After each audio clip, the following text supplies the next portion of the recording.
오늘 주신 본문의 말씀 가지고 예민함을 버려야 능력의 삶을 산다. 예민함을 버려야 능력의 삶을 산다라는 제목으로 하는 말씀을 증거토록 하겠습니다.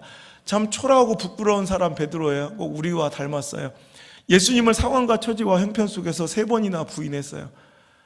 참 끔찍한, 기억하기도 싫을 아픔의 현장이죠. 차라리 가룟 유다가 낫을 수도 있어요. 은전 3린 팔고 그냥 예수님 등지고 안 만났으니까. 그런데 빤히 예수님이 바라보고 계시는 그 신문의 현장에서 예수님이 나를 바라보고 계신데 나는 저런 인간 알지 못한다고 3번이나 부인하며 주님을 아프게 했던 그 베드로예요. 정말 치명적인 실패죠. 이건 다시 회복할 수 없는 영적 상태일 것 같아요.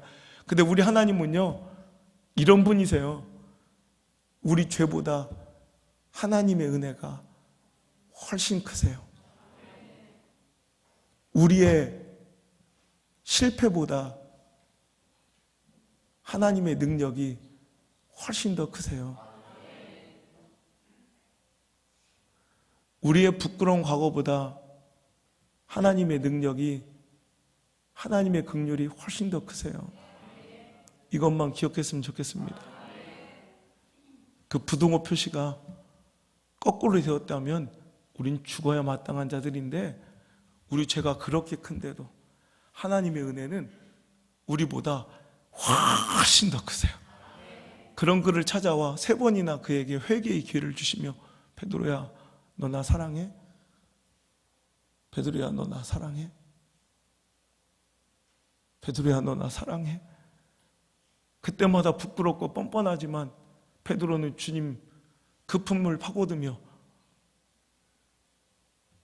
주님께서 주신 그 회복과 화목의 기회를 내치지 아니하고, 부끄럽고 민망하고 뻔뻔하지만, 예 주님, 내가 이렇게 범죄하고 부끄러운 인간이지만 내가 주님을 얼마나 사랑하는지 주님은 아십니다. 주님, 내가 주님을 얼마나 사랑하는지 주님이 아시잖아요. 나의 주, 나의 하나님이요, 주 사랑하는 내 마음을 주님께서 아시잖아요. 고백했던 그에게 예수님께서는 그렇다면 이제 내 양을 치라, 다시 사명을 맡겨주시는 거예요. 치명적인 실패와 실수로 다시는 주의 일을 할 수 없을 것 같았던 베드로에게 이 사랑 고백과 회개를 받으신 이후에 하나님 다시 한번 은혜를 허락해 주셨어요. 자, 이제 베드로에게 무엇이 두려울 게 있겠어요? 무엇이 막힘이 있겠어요? 거침이 있겠어요? 그 사랑하는 주님, 내가 그 주님 위해서 못할 것이 죽음인들 두렵겠습니까? 예수님은 그 베드로에게 그가 어떤 사역과 인생을 살아가게 될지를 알려주시는데, 그도 주님처럼 팔 벌려 십자가에 달려 죽게 될 것이라는 고난과 순환의 예언을 해주세요. 자, 베드로는 이것이 두려울까요? 이제 더 이상 십자가의 죽음, 더 이상 사역의 고난 따위는 그에게 방해되지 않아요. 이제는 능력 있는 종으로 힘있게 그의 사역이 펼쳐질 것 같은데 그렇지 않더라는 거예요. 여러분, 두려움이 없어졌는데, 아무런 두려움이 없는데, 죽음도 불사하는데 그의 사역이 능력 있지 못했던 것은 생뚱맞은 그의 질문이에요. 그런데 주님, 전 죽어도 괜찮아요. 전 죽는 건 두렵지 않는데, 그런데 저 친구는 어떻게 됩니까? 생뚱맞은 질문이에요. 주님 뒤를 따르며 죽기를 각오한 자에게도 다른 관심거리가 있으니, 예수님이 나보다 더 사랑하는 것 같이 느껴지는 그 요한, 다른 제자 요한이 뒤따르는 걸 보고 그는 어떻게든지 그의 인생의 결말을, 그의 사역을 궁금해하더라는 거예요. 그러니까 예수님께서 내가 그를 어떻게 하든 네가 뭔 상관이냐, 내가 다시 올 때까지 그를 살려둔들 네가 무슨 상관이냐, 너는 다른 거 신경 끄고 나를 따르라, 넌 그냥 나를 따르라. 여러분, 이 생뚱맞은 질문이 실은 우리들의 자화상입니다. 여러분, 우리는 이 큰 은혜와 사랑과 자비로 이 자리에 있다는 것을 부인하지 않아요. 주를 위해서 무엇이든 할 수 있잖아요. 우리 죽음인도 불쌍할 때, 여러분, 우리가 무엇을 주님을 향한 우리의 사랑을 끊을 수 있겠습니까? 정말 주님을 위해서 무엇이든 할 수 있고 헌신과 희생이 아깝지 않고 두렵지 않은데, 무엇이 문제예요? 항상 우리에게 걸림돌이 되는 것이 있으니 주변 사람들과의 관계, 사람과의 관계, 사람과의 비교의식, 그들의 시선과 평가가 우리에게 너무나도 중대한가요? 때로는 하나님을 바라본 바다, 세상이 나를 어떻게 바라보고 있는지, 사람들의 평가가 어떠한지, 세상 사람들의 시선과 오히려 주변 사람들의 그 눈초리에 더 관심을 갖는 우리들의 모습은 아닌가라는 거예요. 여러분, 주변에 대한, 사람에 대한 이런 짭스러운 비본질적이고 지엽적인 것들에 대한 관심을 끊어야, 신경을 꺼야, 예민함을 버려야, 이 민감함을 버려야 우리가 큰 일을 할 수 있고 진짜 리얼 주님의 일을 할 수 있다는 거예요. 능력의 삶을 살기 원하신다면, 정말로 능력 있는 하나님의 사역을 감당하기 원하신다면 여러분 똑똑히 들어주세요. 좀 둔해질 필요가 있어요. 사람들과의 관계가 좀 둔감해질 필요가 있어요. 너무 예민하고 날서 있었던 우리들의 의식들이 좀 감겨질 필요가 있다는 거예요. 오직 하나님께만 민감하고 하나님의 뜻에만 집중하고 다른 것들은 좀 내려놓을 수 있는, 다른 것에는 좀 무던해질 수 있는 그런 여러분 둔감한 능력이 우리에게 임하길 주 여러분 축원합니다. 여러분 거의 다 대부분 보면 능력도 있고 의지도 있고 헌신도 희생도 있는데 대부분 사람들이 망가지고 실패하는 사역자들을 보면 대부분 이것에 대한 실패예요. 사람 관계의 비교의식, 시기와 질투 따위, 다른 사람들의 이 나를 향한 생각과 평가 뭐 이런 것들을 의식하다 보면, 이런 것에 너무 예민하다 보면 스스로 내 인생을 망치게 된다니까요. 여러분 제가 일전에도 많이 언급했던 책인데요, 하버드 졸업생은 마지막 수업에서 만들어진다 라는 책이 있어요. 하버드 인생 수업이라는 또 부제도 있고요. 하버드 대학의 경영대 교수 15인이 공동 저작한 것인데, 실은 하버드의 전통이 경영대 학생들 마지막 수업에는 그 전공 과목에 상관없는 인생의 지혜를, 자기 인생의 지혜를 총동원해서 교수님들이 그들에게 충원과 충고를 해주는 시간, 실은 그 시간에 진짜 하버드생의 강력한 능력들이 거기서 만들어지더라는 거예요. 거기서 보면 챕터가 여러 가지인데 그중에 데이비드 벨이라는 분이 강의한 내용이에요. 화려한 껍데기를 위해 인생을 낭비하지 마라. 뭔 얘기야? 그냥 남들에게 보여주기 위한 거칠의 껍데기, 사람들의 평가와 시선에 신경 쓰는 그 화려한 껍데기 위해서 내 인생의 진짜 행복을 놓치거나 정말 시간과 에너지를 낭비할 필요가 없다는 거예요. 거의 첫 번째 주장이 뭐냐면 동창회 가지 마라, 절대로. 하버드생들은 하버드를 들어가고 하버드를 졸업할 정도면 뭘 해도 성공하고 능력 있는 사람들이에요, 실은. 근데 그들이 망가진 사람들이 많다는 거예요. 왜? 비교의식 때문에, 사람의 평가 때문에 자기 진정한 자기 갈 길, 자기 인생을 못 살고 어영부영 방황하다가 인생이 망치는 사람들이 많다는 거예요. 그래서 동창회는 굉장히 위험한 행사다 이렇게 기록되어 있어요. 사람들의 평가, 다른 사람들이 나를 어떻게 바라볼까, 이것 때문에 제 페이스를, 정말 자기 진짜 인생을 살지 못하고 가짜 껍데기 인생 살다 망친 인생 많다는 거예요. 여러분 우리도 마찬가지예요. 우리도 인생에 동창회 가지 말아야 돼. 여러분 진짜 동창회 가도 상관없지만, 여러분 동창회라고 대변되는 사람들의 시선, 사람들의 편견, 평가, 사람들이 나를 향한 이런 여러 가지 박수소리, 환호, 사람들과의 관계, 비교의식, 이따위 것에 노란하지 말라는 거예요. 여기에 내 인생을 동참시키지 않길 바랍니다. 우린 꿋꿋하게 우직하게 그냥 하나님 원하시고 뜻하시고 나에게 목적하시는 그 목적과 사명과 사역의 길을 걸어갈 때 그게 진짜 성공하는 인생이 되는 지름길이라는 거예요.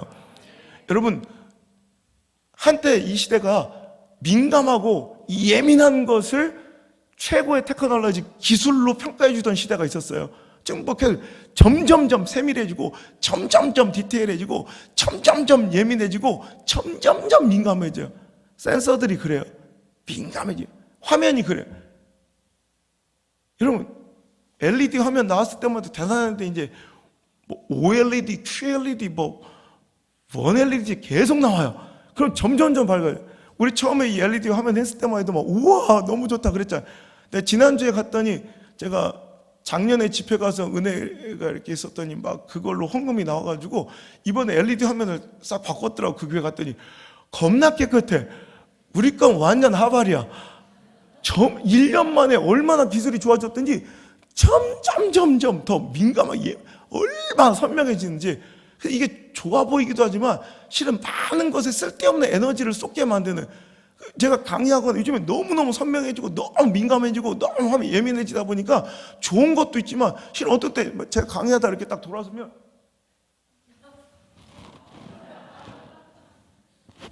이게 너무 선명하게 보이는 거예요. 옛날에는 이런 거 안 보였거든요. 프로젝트 빔 세대들 뿌 자체 필터링, 자체 뽀샵 처리. 그래서 웬만한 것들은 서도 다 멋있어, 은은하게 약간 만화 속에서 나오는 주인공들처럼 꽤 내가 멋있고 다른 거 신경 쓸 거 없이 그냥 자신감 있게 말씀 전할 수 있었는데 요즘은 너무 선명하니까 너무 예민해지니까 다른 거 막 신경 쓰이는 거, 어머 머리가 이렇게 빠져, 다른 생각하다가 설교를 망칠 때도 있고, 너무 예민하고 민감하게 다른 것에 관심 갖고 다른 것에 시선과 마음이 빼앗기다 보면 여러분 진짜 집중해야 될 것들에 집중하지 못한다는 거예요. 그래서 여러분 둔감한 것도 능력이시대요. 여러분 와타나베 주니치라는 사람이 쓴 2007년도에 히트쳤던 둔감력이라는 책이 있어요. 둔감력. 둔감한 게 능력이다라는 거예요. 둔감한 능력. 우리는 예민하고 뭔가 굉장히 민감한 것이 능력이라고 생각하니, 그래야지 빨리빨리 이 급변한 세상 속에서 내가 더 잘 변할 것 같죠? 그리고 내가 더 잘 발맞춰 나갈 것 같죠? 그런데 오히려 이 예민함과 민감함 때문에 오히려 변화가 더뎌지고 오히려 자기 틀 속에 자기를 가둬서 포용력이 떨어지고 변화를 더디하게 되는 이런 현상들이 오더라는 거예요. 오히려 둔감한 자들이 변화를 수긍을 잘하고 자기혁명과 개혁을 잘 이루더라는 거예요. 예를 들어 이거예요. 자, 예민한 사람이 있어요. 음식 하나에도 먹다가 우리는 썩은 것도 그냥 먹잖아요. 근데 어떤 사람은 조금만 냄새가 나도 이상한데 아무만 상관없는데 굉장히 예민하게 미웠는 것 같은데 또 미웠는 거 못 먹고 생긴 건 다시 다 같이 생겨가지고 이거 먹었는데 굉장히 까칠한 사람이 있어요. 자, 그런 사람들은 어디 가서 무얼 먹을 때도 포용할 수가 없어요. 왜? 자기는 그거 아니면 못 먹으니까. 근데 둔감한 사람들은 그냥 뭘 먹어요. 이거 줘도 괜찮고 그냥 씹어 넘길 수만 있으면 넘기는 거예요. 그냥 어떤 타이어도 씹어 넘길 판이니까 그냥 넘길 수 있으면 다. 그러니까 어떤 때는 나는 오늘 스파게티를 먹고 싶었을지라도 내 사랑하는 사람이 애니 순댓국을 먹고 싶대. 그럼 그냥 둔감한 사람은 상관없는 거야. 그냥 그래 먹어. 순대 먹어. 먹다가 그때 처음 먹어본 순댓국에서 내장의 쫄깃함을 깨닫게 되는 거야. 내장이라는 게 이렇게 맛있었구나. 이렇게 뭔가 포용하고 점점 넓어지고 변화가 가능해져요. 절대 어떤 건 내가 안 먹는 건 죽어도 안 먹는 사람 있죠. 절대 아닌 건 빨리 이렇게 탁탁 그럼 계속 하다 보면 항상 그 안에서 변화가 없어요. 포용이 안 되니까. 그러니까 고수 죽어도 안 먹어. 이것저것 먹다 보면 고수의 맛도 알게 되고 태국 음식과 베트남 음식의 맛도, 진정한 맛도 알게 되고 그냥 아무거나. 예를 들어서 이런 거예요. 응답하라 1994 보셨어요? 응답하라 1994? 성경 담으로 중요한 거예요. 저는 그거 20번도 넘게 본 것 같아요. 제가 94학번이라 딱 내 얘기거든. 대학 들어갈 때 딱 너무 재밌는 건데 얼마 전에도 또 보고 울었네. 응답하라 1994 보면 쓰레기라는 사람이야. 쓰레기. 진짜는 굉장히 똑똑한 사람이야. 의사잖아. 굉장히 의사인데 별명이 쓰레기야. 왜냐면 아무 쓰레기도 다 먹어. 우유가 그냥 쉬어 터진 거야. 그냥 그 사람은 내장이 얼마나 큰 하이에나처럼 아무거나 먹어도 괜찮아. 그러니까 그냥 허허허 이래도 괜찮고 저래도 괜찮고. 그러니까 그 장인이 된 성동일이 슈퍼 아저씨한테 자기 사위를 세상에 저런 놈 없어. 이런 성격 어디서 찾아? 저 놈은 몇 달이 지나 우유를 처먹어도 까딱없는 놈이야. 이런 놈 어딨어? 그래. 저 놈은 빤스를 벗었다가도 빳빳한 풀칠만 죽어도 숨만 죽으면 바로 다시 입을 수 있는 놈이야. 이러면서 그냥 아무나. 그러니까 주변에 사람이 많아. 계속 포용이 되는 거야.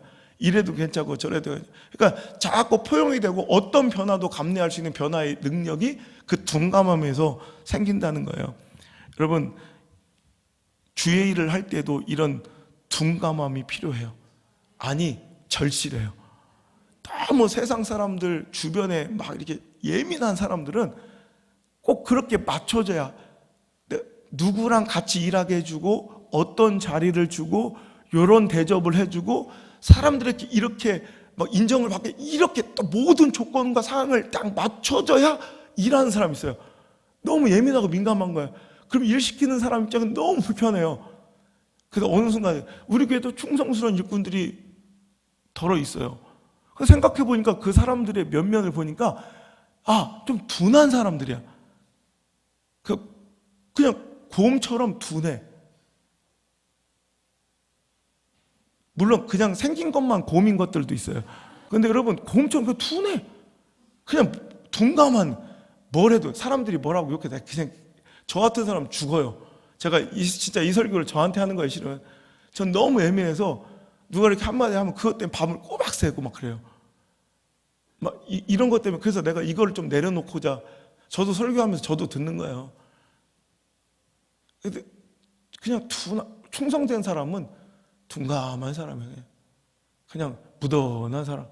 그런 사람들이 실은 충성스럽더라니까.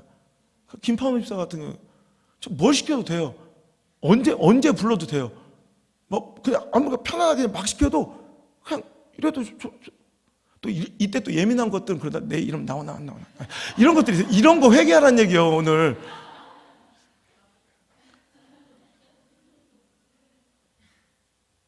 조명순 권사 같은 경우, 그럼 뭘 시켜도 돼. 그냥 뭘 시켜도 그냥 생각이 있는 거예요. 혹시 본명이 조명순이 아니라 조맹순이 아닌가 싶을 정도로 뭘 시켜도 그냥.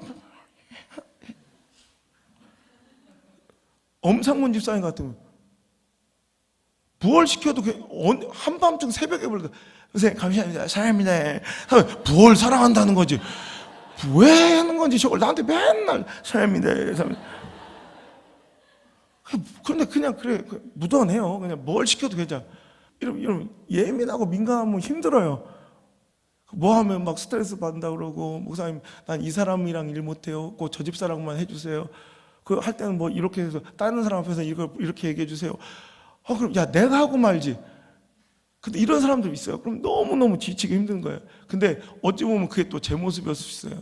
제가 굉장히 좀 이렇게 좀 예민했던 사람이에요. 지금도 그렇지만 아니려고 노력을 하는데, 옛날에 제가 결벽증이 있었던 거 얘기하셨죠. 어릴 때부터 저는 공중 화장실에, 특히 화장실에 대한 이런 거 굉장히 나는 심각해요.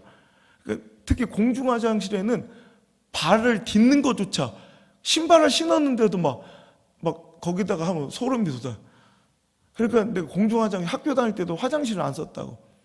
그리고 반에서 쓰는 그 있죠, 쟁반하고 주전자 그 컵들 있죠, 반에, 나는 그걸 만져본 적도 없고 그 근처에 가본 적도 없어요. 그게 너무 더러워 보이는 거예요. 막 애들 막 땀 흘리고 막 그 촌아이들 막 얘가 저런다 얘가 저런다 막 그러면 그게 막 별 상상이 다 되는 거예요. 그래서 고등학교 때까지 그랬어요. 고등학교 1학년 때. 근데 어느 순간 보니까 내가 너무 새님 같고 너무 그냥 예민하고 민감하면서 이렇게 하니까 너무 기집애갖고 너무 이상한 거야. 내 교재권이 너무 없고 그런 거야. 안 되겠다 싶어 고등학교 2학기 1학년 말기부터 일부러 막 화장실에 들어 눕고 막, 나 화장실에 그 공중 화장실에요, 그 휴게소 화장실 같은 데 수도꼭지를 만지지도 못해서 들어가지도 못하고, 정말 급하면 막 그런데 요즘에는 수도꼭지에 그 화장실에서 나오는 수돗물을 만진다는 건 상상. 근데 내가 집회 다닐 때 그러니까 집회가 안 되는 거예요. 그래가지고 지금 막 가가지고 일부러 공유 화장실 가서 그 물로 막 양치를 하는 거예요, 일부러. 그러면 토를 하는, 너무 부럽다. 토하고 또 하고 토하고 또. 요즘엔 마실 수도 있어요. 막 변기에다 머리를 감을 수도 있어요. 그냥 막 하는 거예요. 막 그러면서 점점점 이제 많은 것들을 이제 넓어지게 되고 포용하게 되고 이제 편해지게 들어요. 편해지게. 여러분, 예민함과 민감함은 나도 불편하고 상황도 불편하고 상대방도 불편하게 만들어서 하나님의 일을 힘있게 할 수 없는 굉장히 치명적인 약점이 될 때가 있어요. 오늘 여러분, 내가 혹시 너무 예민하고 민감한 사람은 아닌가? 베드로처럼 그냥 내가 할 일만 하면 되는데 주변 신경 다 쓰고 영적인 오지랖이 넓어가지고 목사가 누구랑 밥 먹는지 신경 꽤 쓴 사람 있어요. 목사가 누구랑 밥 먹는지, 누구랑 놀러 갔는지, 그러면서 막 예민하게 그럼 봤지. 뭘? 못 봤어? 야, 이번 새로운 그 사람 있잖아. 그 집사. 돈 좀 있게 생겼잖아. 나는 3초 잡더라. 그 사람 4초 잡는 거 봤지? 난 신경도 안 써요. 그냥 잡으면 악수한 거예요. 야, 입꼬리 올라간 거 봤지? 7cm 막 이런 거 막 예민하게 본 사람도 있어요.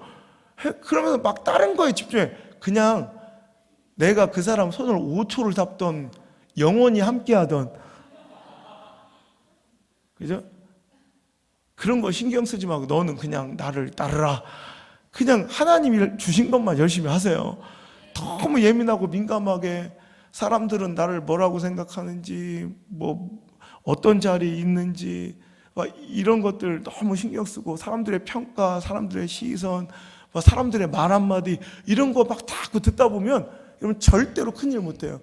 KTX가 서울까지, 울산까지 2시간이면 가요. 이제 2시간. 근데 만약에 KTX가 막 힘있게 달려야 되는데 옆에서 개가 한 마리가 짖을 때마다 KTX를 끽 세워놓고 가서 개를 막 꾸짖고, 너 개는 왜 그러니? 난 달려갈 뿐인데 너 저번에 오송에서도 짖었던 그 개 아니니? 말이면 계속 그 개랑 상대하면 KTX 타고 서울 가는데 2박 3일 걸려요. 그러니까 여러분, 그러면 큰일을 할 수 없다는 거예요. 그냥 우리는 주의 일만 하는 거예요. 그냥 주님만 바라보고. 여러분, 둔감은 변화와 포용의 능력을 갖게 하고, 또 하나 둔감함은 집중의 능력이 있어요. 그러니까 비본질적이고 지엽적인 것들에 대해서 둔감할 때 비로소 중요한 것에 대한 반비례로 더 집중할 수 있는 거예요. 독서실 원리예요. 우리가 왜 공부할 때 독서실 가요? 칸막이를 쳐주고 주변의 신경을 끄게 만들어주는 원리예요. 주변 신경을 끄면 내가 지금 해야 될 진짜 중요한 것에만 집중할 수 있어요. 그래서 마크 맨슨이 쓴 책 중에 재밌는 신경 끄기의 기술. 신경 끄는 것도 기술이에요. 그러니까 신경을 아예 끄게 만드는 거. 그래서 집중하게 만드는 게 이 능력인데, 그게 오늘도 경주마의 눈 가리개 원리예요. 경주마가 주변 것들한테 막 신경 쓰면 흥분해서 지페이스를 조절하지 못할 때가 있어요. 기수가 요구하고 기수가 원하는 대로만 달려가기 위해서, 능력 있게 힘차게 힘있게 경주하기 위해서는 눈을 가려버리는 거예요. 그냥 앞만 보는 거예요. 주변 보지 않도록. 여러분, 극장의 암전의 원리예요. 극장에서 진짜 중요한 것을 보게 하기 위해서 주변 모든 불을 다 꺼버리잖아요.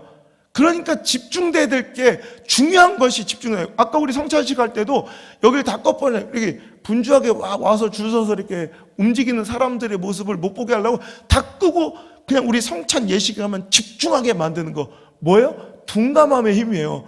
오늘도 여러분 진짜 집중해야 될 것들, 가치 있는 것들, 소중한 것들 놓치고 있다면 너무 쓸데없는 신경과 에너지를 많이 소비하고 있기 때문이에요. 좀 둔감해지세요. 좀 불필요한 것들은 그냥 넘기세요.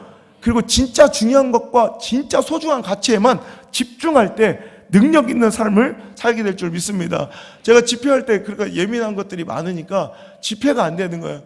그러니까 전 아시죠? 전 딱 그냥 규율에 맞춰서만 살아가고 그랬던 사람은 딱 정확한 물건도 제 위치에 딱 있어야 되고, 정확하게 내가 쓰는 볼펜만 써야 되고, 내가 원하는 조명 속에서 내가 딱 하면 책이 어디 있는지 딱 있어야 되는데 365일 매일 호텔방을 바꿔가고 살아요. 이제 막 그러니까 너무 힘든 거예요. 조명도 맨날 바뀌어지고 막 방 구조도 달라지고, 그러니까 막 미치겠는 거예요. 공부하는 게, 책 읽는 게 너무 힘들더라고. 근데 이제 막 무던히지. 그래서 그냥 아무 데나 막 그냥 잠도 잘 안 왔어요. 전 베개가 바뀌거나 잠자리 환경이 바뀌면 잠을 못 자는데 너무너무 힘들었어요. 한 2년 동안 그걸 둔감하게 만드는데 그냥 막 아무 데나 막 해보고 그냥 막 다 접해보고, 그리고 집회할 때 교회들한테도 다른 거를 다 포기해버려요. 둔감해지는 거예요. 뭐 어떤 예민하게 어떤 거 준비해 주세요. 뭘 요구해. 저는 한 번도 해본 적이 없어요. 다 필요하고 딱 그냥 말씀에만 집중해요. 그 대신 말씀 시간하고 말씀에 대해서는 절대 건들지 말아주세요. 그리고 시작할 때 막 너무 순서들 많이 놓지 마세요. 왜냐면 뭐 그러면 찬양 7시부터 찬양을 시작해가지고 7시 반에 정식 예배가 들어간다는데, 그러면 할머니들 7시부터 시작해서 30분을 찬양했어. 그때부터 진짜 예배를 들어오면 사도신경하고 찬송가 2개 하고 특성 1, 2, 3 해버리면 8시가 넘어가. 그럼 일찍 오는 할머니들은 8시 10분에 내 설교가 시작되면 그때서부터 이제 딱 올라가자마자 이미 거의 탈진 상태에다가 입신 들어갔어요. 그럼 설교를 못 하는 거예요. 아니, 이거 하러 왔냐고. 말씀 들어왔으면 뭐든 다 치워버리라고. 그 딱 말씀에 집중할 수 있게. 이것만 딱 요구해요. 그러니까 다른 것에 무뎌지고, 그럼 그다음부터는 어떤 대접을 하든, 뭐를, 김밥 천국을 데려가도 괜찮고, 짜장면을 줘도 괜찮고, 아무것도 상관없어요. 다른 것들은 다 포기하고, 딱 진짜 중요한 것에 집중할 때 능력이 생기는 거예요. 여러분, 미움받을 수 있는 용기라는 책이 공전에 히트를 쳐서 2015년도 전체 판매 도서 1위예요. 그리고 계속해서 지금 스타셀러로 계속 미움받을 수 있는 용기가 계속 지금도 잘 나가요. 저는 이 현상을 보면서 느낀 것이, 사람들이 미움받을 수 있는 용기에 대해서 관심 갖는다는 건 거꾸로 뭐의 반증이냐면, 내가 지금 미움받는 것에 대한 두려움을 갖고 있다는 얘기예요. 세상 사람들의 평가와 다른 사람들의 의견에 너무 전전긍긍한 인생을 살기 때문에 반증으로 이런 책에 대해서 사람들이 열광하게 되는 거예요. 여러분, 좀 내려놓을 필요가 있어요. 이것만, 얼마 전에 목사님 내가 이래가서 안 되고 이래 막 힘들고 막, 내가 그래서, 근데 그거 알아요? 사람들이 자기한테 별로 관심 없어. 근데 그랬더니, 목사님 나 힘들어 부끄러워서 이렇게 못 다니겠어 막 그런 사람이 있어요. 근데 그거 알아? 나나 자기 생각하지. 사람들은 자기한테 별로 관심도 없어. 근데 사람들은 다 나만 보고 있는 것 같고, 다 내 얘기만 하는 것 같지만, 사람들은 그나마 내가 금식 기도하면서 자기 생각해야 그나마 나도 가끔 생각나는데, 사람들이 자기가 뭐라고 그렇게 자기 생각을 많이 하겠어. 둔감할 필요가 있어요. 여러분, 하나님께만 민감하고 사람엔 좀 둔감합시다. 누누이 선포합니다. 우리가 하나님만 두려워하면 세상은 두렵지가 않아요. 하지만 우리가 세상을 신경 쓰고 두려워하면 이제 어느 순간 하나님이 무섭지 않아요. 정말 무서운 얘기예요. 우리가 세상을 신경 쓰고 자꾸 세상 사람들을 두려워하면 하나님이 안 무서워요. 오늘 내가 일부 예배 때 다 나가라고 다 내놓으라. 여러분, 이게 원래 제가 저런 용기가 있고 진짜 돼서 그런 거예요? 아니죠. 저도 두렵고 힘들죠. 그런데 오직 나는 하나님께만 관심 있는 거예요. 지금 하나님의 뜻이 뭔가, 하나님 원하시는 게 뭔가. 그럼 사람의 평가, 이렇게 하면 사람들이 어떻게 반응하고 사람들이 나한테 어떤 평가를 할지 이런 건 상관없는 거예요. 그냥 하나님의 뜻만 전하는 거예요. 그럴 때 점점점 세상에 대한, 사람에 대한 두려움이 없어요. 하나님만 무섭지. 근데 거꾸로 사람을 한 번씩 의식하게, 내가 목회자 세미나나 제가 강의 가서도 꼭 이 얘기를 해요. 신학교 강의 가서도 반드시 얘기를 해줘요. 근데 한 사람이 자꾸 이렇게 개척하고 혹은 교회가 이렇게 작다 보면 사람 한 가정 한 가정이 신경 쓸 때가 있어요. 진짜 그런 한 가정이 있어요. 예를 들어서 헌금을 많이 해서 교회 재정의 반을 차지한다든가, 아니면 일가 친척이 한번 10대 명이 나와가지고 그 사람 한 명 토라지면 교회 절반이 나간다든가, 한번 그거 의식하고 신경 쓰기 시작하잖아요. 처음에는 그냥 작은 것을 타협하고 작은 것을 손해보면 되는데, 그리고 작은 것만 양보하면 되는데, 점점점 어느 순간 내가 하나님이 안 두려워. 그 사람만 두렵지. 이건 끝난 거예요. 여러분도 마찬가지예요. 난 목사하니까 괜찮아. 아니, 당신 똑같아요. 우리가 하나님만 두려워하면 사람이 무섭지 않아요.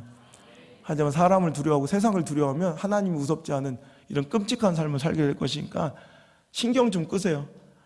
주변에 신경 좀 끄시고, 인간관계 좀 신경 좀 끄시고, 시기질투 비교의식 다 내려놓으시고, 그냥 오직 하나님만 두려워하고, 오늘 이 시간 동안 하나님께서 나에게 뭘 원하시는가, 이것만 집중해서 오늘도 하나님이 큰일을 하실 수 있기를 주 이름으로 축원합니다.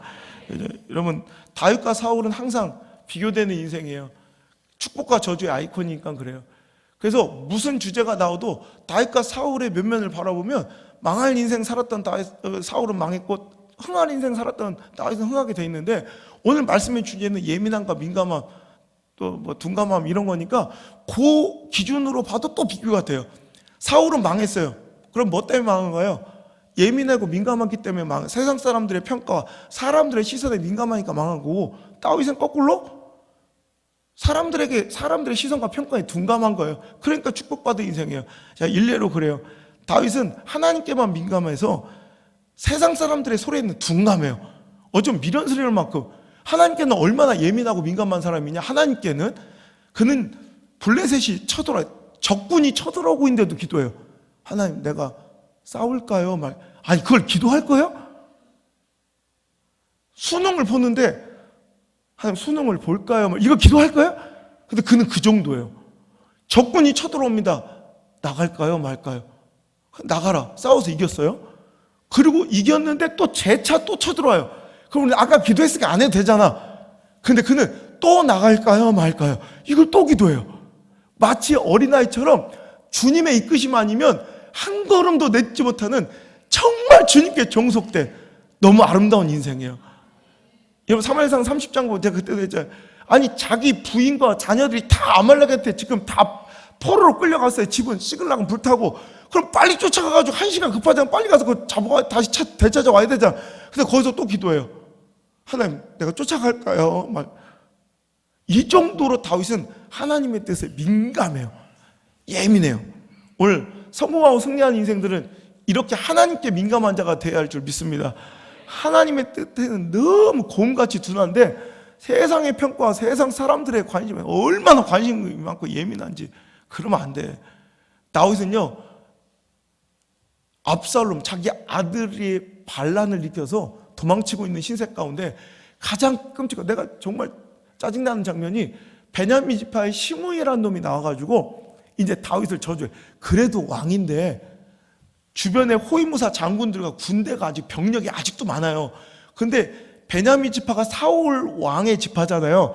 그러니까 사울 왕이 다윗 때문에 무너졌잖아요. 근데 그 다윗이 자기 아들한테 배반당해가지고 이렇게 도망치는 모습을 보니까 시므이가 나와가지고 막 시므이가 그 다윗을 저주하고 막 조롱하면서 이르기를, 다윗, 이제 우리가 흘린 피가 그 피값이 너에게로 돌아갔다. 잘 됐다 임마. 우리 이렇게 힘들게 하더니 꼬라지 좋다. 네가 잘 됐다. 막 꽃이다. 이렇게 막 그러면서 이게 또 와가 예를 들어서 저 멋지게 창 들고 칼 들고 나서 내가 너를 심판할 한 맞짱 뜨든지 와가지고 뒤에서 따라오면서 계속 시므이가 따라오면서 흙을 던져.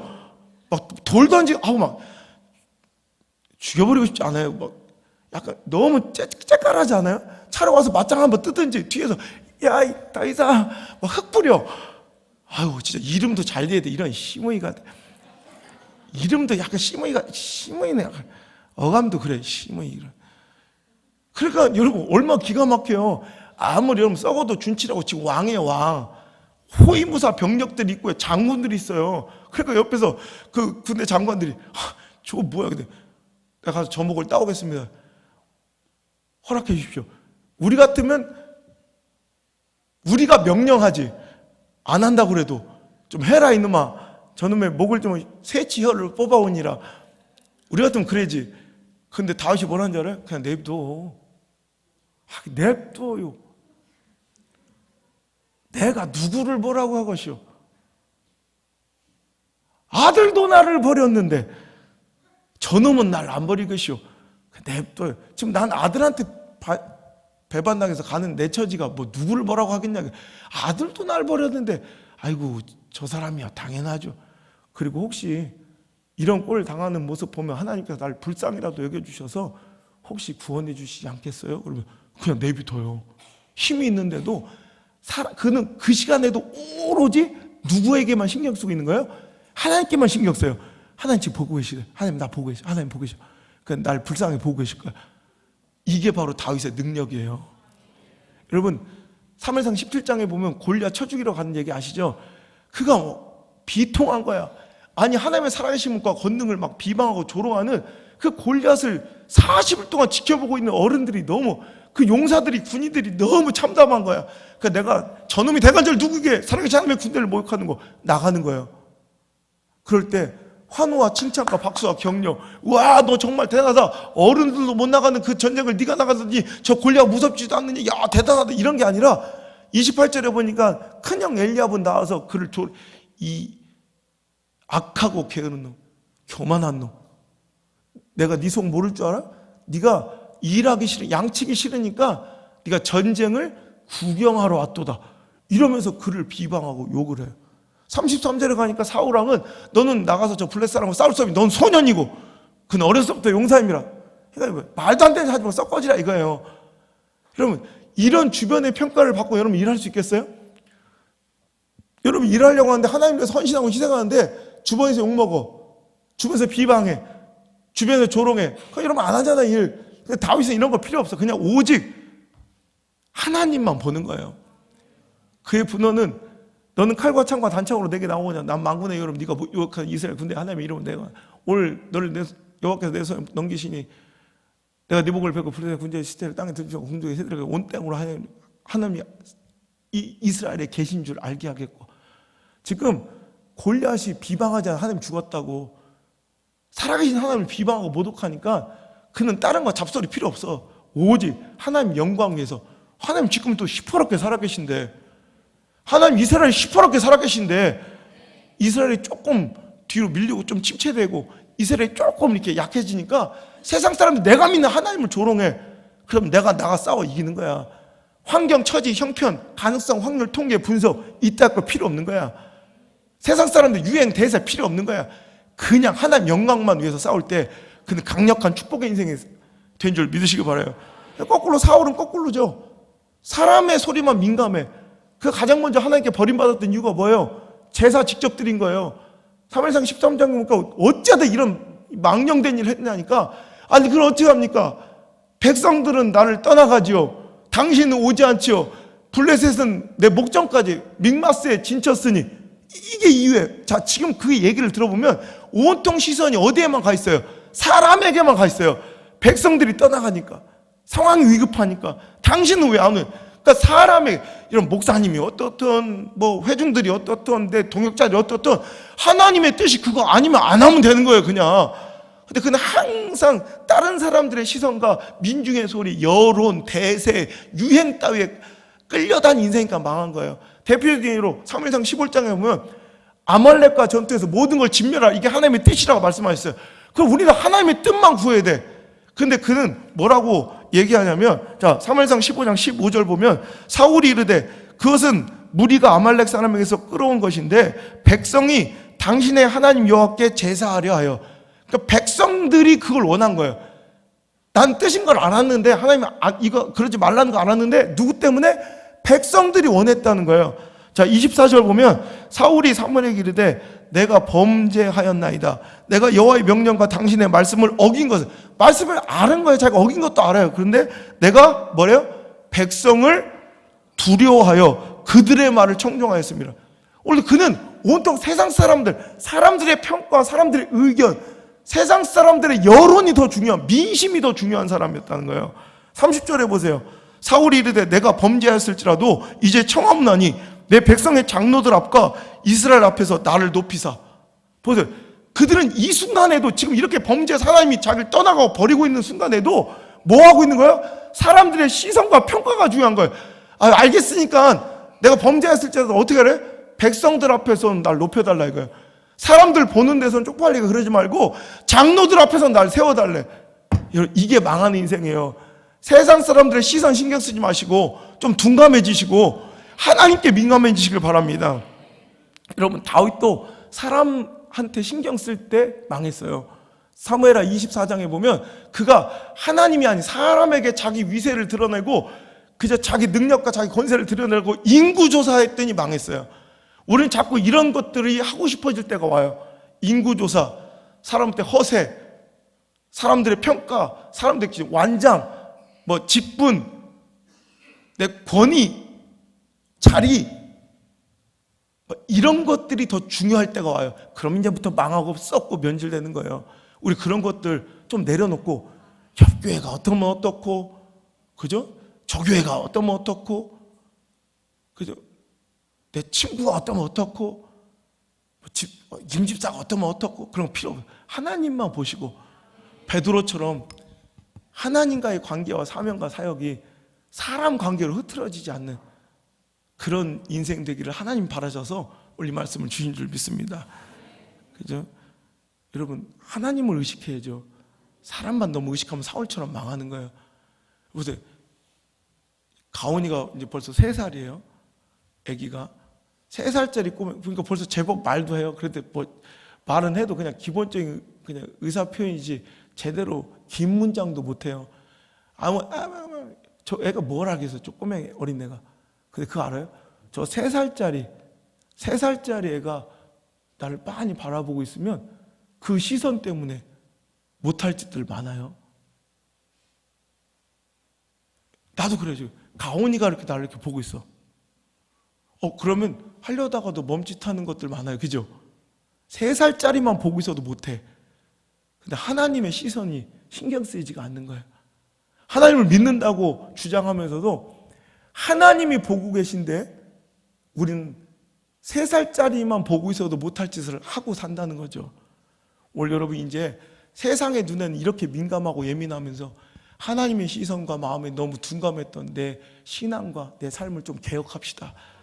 이제 조금 무던하게 삽시다. 충성스러움은 무던함에서 나오는 거예요. 그냥 우직하게 둔감하게. 여러분 하나님의 일은 곰이 여우를 이겨요. 난 그래도 여러분이 좋아요. 지금 곰처럼 아무것도 모르는 뭔 생각인지 모르는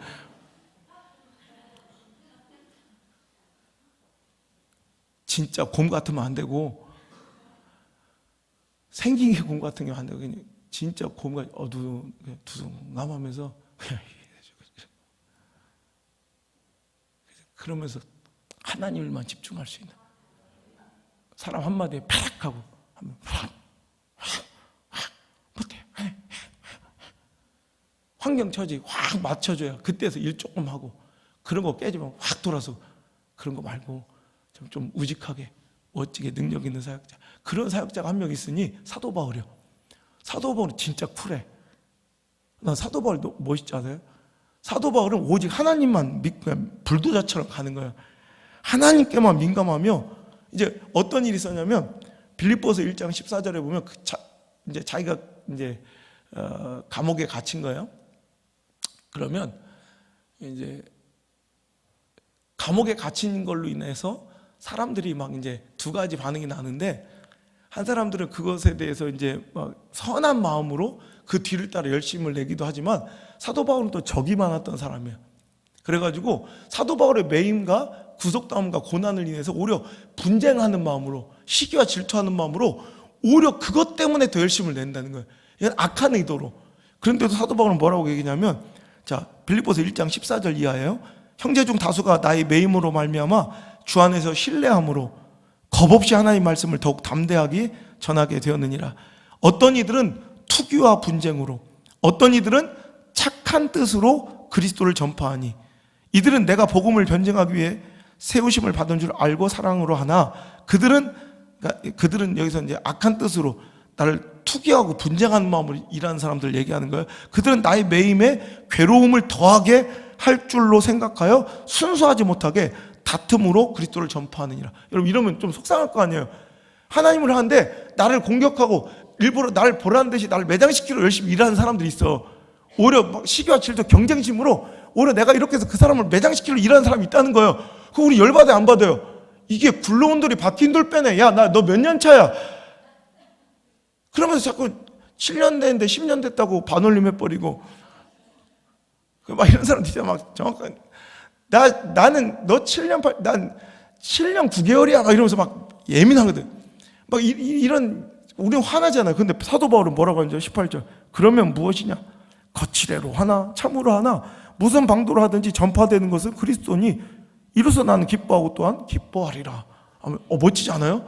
너무 쿨하잖아. 아니 어찌됐든 뭐 나를 미워해서 열심히 일해도 뭐 그래도 하나님 일하니까 난 that's okay. 난 좋아. 괜찮아. 상관없어. 이런 사람들 될 수 있어요? 그럼 능력 있는 종들 될 수 있어요. 이게 능력이에요. 아유, 내가 아무리 비방당하고 뭐를 욕하고 시기와 질투 때문에 그래도 다른 사람이 더 열심히 일하게 되면 교회 유익이고 목사님 목회 유익이고 하나님께 영광이니까 난 됐어 괜찮아. 이런 사람이 돼야 돼요. 목사도 그런 목사가 돼야 되고 어찌 됐든 간에 예를 들어서 우리 교회가 이제 그래서 우리 교회 알려지고 막 전화하고 주변에서 막 열심히 막 전도하고 안 하는 짓 막 하고 그러잖아요. 다도 온양순복음교회 막 해가지고 열심히 하고 막 그랬어요. 새벽기도도 안 하던 막 시작하고 막 전도도 막 시작. 그럼 어때요? 이래 됐던 저래 됐던 전해지는 건 예수님이니 부흥하는 건 교회들이니 우린 괜찮아요. 행복해요. 그래서 내가 그러죠. 우리 다른 사람들이 막 많이 이제 노방전도 시작하면 우리는 그만하라고 좀 들어오라고. 그리고 다른 사람들이 그런 걸 중단할 때 우리가 또 나가라고. 그러니까 어떻게든 하나님의 역사가 진행되면 그걸로 해서 인정할 수 있는 다른 거에 조금 좀 무던한 그런 교회와 목사와 성도들 되기를 하나님 원하고 계실진데 우리 그렇게 살아갑시다. 베드로는 계속해서 이런 것 때문에 무너져요. 갈라디아서 2장 12절 보니까 이방인과 함께 식사하다가 이제 야고보에게서 어떤 이들이 딱 갑자기 들이닥치니까 그 할례자들이 자기 욕할까봐. 왜? 이방인 무할례들과 자기가 복음 전하다가 밥 먹고 있다 들킨 거예요. 황급히 밥 먹다 도망쳐요. 왜? 이방인들과 함께 식사하고 무할례들과 함께 식사를 부정하게 생각하니까 또 사람들의 시선 때문에 또 도망치고 막 그래요. 여러분, 이게 바로 우리들의 모습이에요. 또 이렇게 한번 하나님께 책망받고 예수님께 책망받았다고 영원히 끝까지 하나님께만 민감해서 가는 게 아니라는 거예요. 또 정신 못 차리면 또 사람들의 평가가 하나님의 시선보다 더 커져 있는 나를 발견하니까 이 말씀 때문에 다시 정신 차리라는 거예요. 돌아오라는 거예요. 우리 끊임없이 이걸 주지시켜야 돼. 나한테 난 누구에게 예민하고 있는가, 누구에게 민감하고 있는가, 사람 아닌가, 주변 아닌가, 사람들 평가, 박수소리 아닌가, 다른 사람들의 여론과 민심 아닌가. 아니죠. 하나님만 두려워야 되죠. 하나님만 신경 써야 되죠. 하나님 시선만 느껴야 되죠. 하나님 목적과 계획만 중요하죠. 우리 자꾸 돌아옵시다. 이 말씀 통해 다시 사람에 대한, 환경에 대한 예민함을 버리고 둔감해지고 하나님에 대한 민감함을 회복해서, 하나님에 대한 예민함을 회복해서 돌아오시기를 주의 이름으로 축복합니다. 오늘도 베드로처럼 하나님께서 우리에게 물어보실 거예요. 너 나 사랑하니?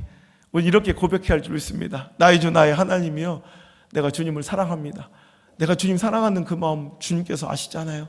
오늘도 다른 아무것도 없이 우리 주님만 경배하고 주님만 찬양하고 그냥 주님만 바라보며 나가는 keep going, 전진하는 인생, 끊임없이 성장하는 아름다운 신앙, 죽은 신앙 말고 살아있는 신앙 되기를 원합니다.